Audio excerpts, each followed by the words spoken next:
नमस्कार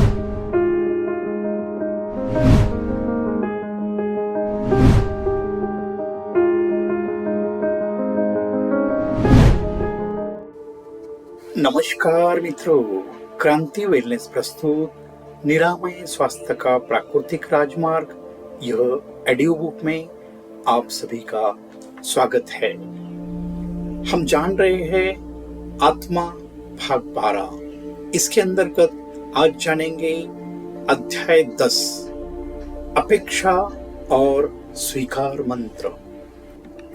प्रिय श्रोताओं, समझते हैं अपेक्षा का स्वभाव मनुष्य निरंतर कर्म करता है, परिवार, समाज, मित्रों के सुख हेतु। लेकिन इन कर्मों के पीछे अक्सर कुछ पाने की अपेक्षा छिपी रहती है।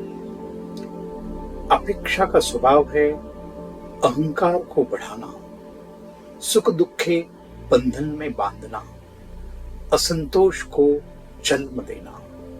इसलिए जीवन का सबसे बड़ा बंधन है अपेक्षा।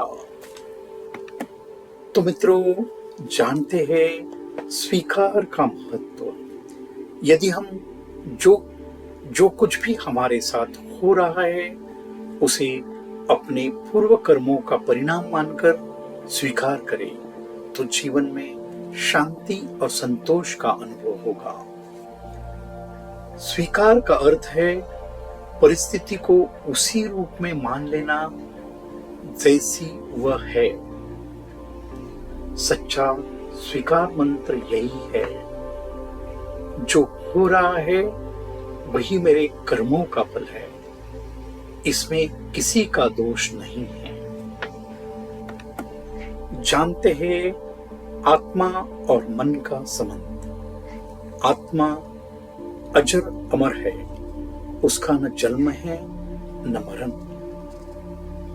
मन ही सुख दुख का कारण है। मृत्यु शरीर की होती है, लेकिन आत्मा अनंत यात्रा करती रहती है। जब तक मन शांत नहीं होता, आत्मा अपनी शुद्ध स्थिति का अनुभव नहीं कर पाती। जानते हैं मोक्ष और पूर्णता क्या है? मोक्ष का अर्थ है मन का पूर्ण शून्य होना, मन का मिटना। जैसे बूंद सागर में गिरकर सागर बन जाती है, वैसे ही मन परमात्मा में लीन होकर मुक्त हो जाता है। जब मन मिटता है तब आत्मा की अनंत शक्ति प्रकट होती है। जानते हैं व्यवहारिक जीवन में स्वीकार का अभ्यास। जब परिवार का कोई सदस्य मनोनुकूल न चले, सोचे यह मेरे कर्म का हिसाब है। जब अपमान या हानि हो तो उसे भी अपने कर्म का परिणाम माने। जब सुख और सफलता मिले, इसे ईश्वर का आशीर्वाद समझे। जानते हैं अपेक्षा और स्वीकार की तुलना। अपेक्षा से जीवन निरंतर असंतोष, तनाव, खटास और दुख होता है। स्वीकार से जीवन गहरी शांति, मानसिक स्थिरता, सहज संबंध, आनंद और मुक्ति की तरफ जाता है। जानते हैं व्यवहारिक सूत्र स्वीकार मंत्र। नंबर 1, जो सुख मिले उसे आभार सहित स्वीकार करो। जो दुख मिले उसे भी अपने कर्मों का परिणाम मानो। नंबर 3, किसी से भी कुछ पाने की अपेक्षा मत रखो।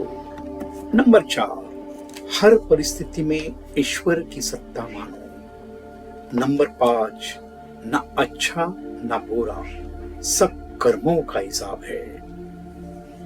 इस दृष्टि से शांत रहो। मित्रों, समझते हैं यह अध्याय का निष्कर्ष। यदि आप जीवन को आनंदमय बनाना चाहते हैं तो अपेक्षा छोड़ो, स्वीकार का अभ्यास करो, कर्म करते जाओ, फल की चिंता मत करो। यही वास्तविक आध्यात्मिक साधना है और यही मार्ग मनुष्य को परम शांति और मोक्ष की ओर ले जाता है। यह अध्याय यही समाप्त होता है। मिलते हैं अगले भाग में। तब तक स्वस्थ रहे, मस्त रहे, खुश रहे। धन्यवाद। आपका दिन शुभ हो।